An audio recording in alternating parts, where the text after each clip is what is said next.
Yeah. It's me, BBKK Tiger on the mic. Shout out to Balendai.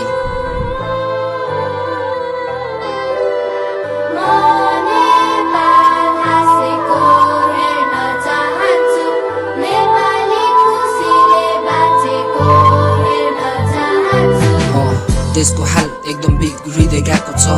जनताहरू सबैलाई वारिस भएको छ।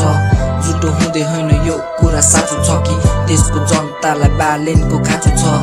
कति आए गए देश बनाउँछु भन्नेहरू, विकास चाहिँ छैन सबै छन् पैसा गर्नेहरू। कानुन के छैन सबै कानुन विरोध चल्नेहरू। भन्छन् माफी होइन हामीलाई जति सक्छ धनले बरु। चोर नेताहरू सबैजना आफै राजा बाछ। देशको सम्पत्ति भ्रष्टहरूको साझा बाछ। कल्पनामा जनताको रगत पसिना खान्छ। पैसा सबै बटुलेर युरोपतिर घुम्न गाछ।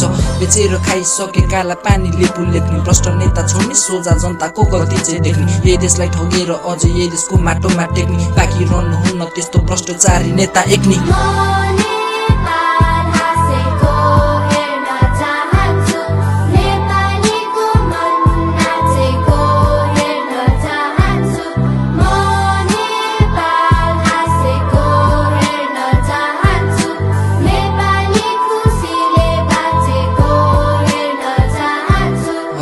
सक्दैनौ भने देश युवाको हातमा सुम्पे हुन्छ। देशद्रोही भ्रष्ट नेतालाई थुना भित्र थुन्दै हुन्छ। देशको हाल देखेर सबै जनताले बाले चुन्छ। यस्तै ताल हुने हो भने जन्मभूमि आमा रुन्छ।